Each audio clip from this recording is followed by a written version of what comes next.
selles, et seal on viidatud enne valimist muudeti veel valimiskorda ja nii edasi, et mis seal siis nüüd oli, 1 aasta, 3 aastat? Kuna möödunud aastal, kui Riigikogu kogunes, oli meil väga keeruline aeg. Erakonna esimehe tervise suhtes oli stress päris suur, jäi meil kinnitamata uue koosseisu valimiskord ja kinnitasime selle täna. Ja kui te panete tähele, siis ülejäänud Riigikogu fraktsioonid iga aasta oma esimeest ei vali. Me tegime ettepaneku käituda vastavalt Riigikogu põhikirjale või töö- ja kodukorrale, aga see ei leidnud sellist üleüldist konsensust. Seetõttu jätkame me esimehe ja aseesimeeste valimist ikka iga-aastaselt. Siis ei muutu nagu midagi? Muutus see, et kuna eile erakonna juhatus valis aseesimehi paketina, oli ka meie fraktsioonil aseesimeeste valimisel igal saadikul 2 häält.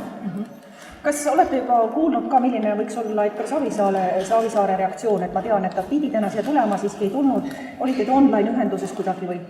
No Edgar Savisaar on teinud päris mitmete meie fraktsiooni liikmetega tööd.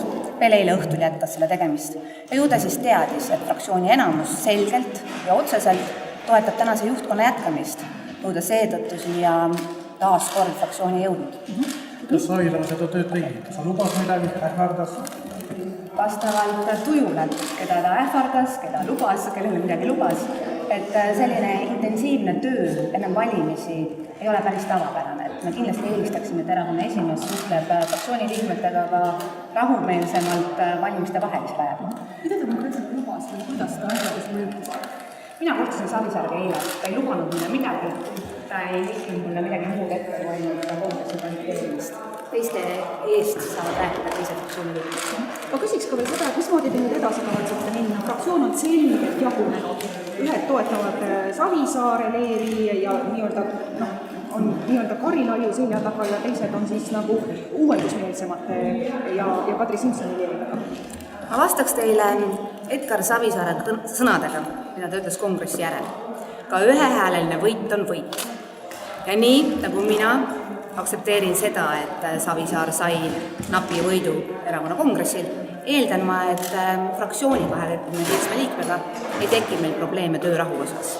Et me seal koosolekul nägime väga sõnakat erakonna peasekretäri, aga vastavalt Eesti Vabariigi seadustele iga fraktsiooni juhtkonda ei vali mitte peasekretär, vaid siiski need, kes on saanud rahva mandaadi ja on Riigikogu liikmetele.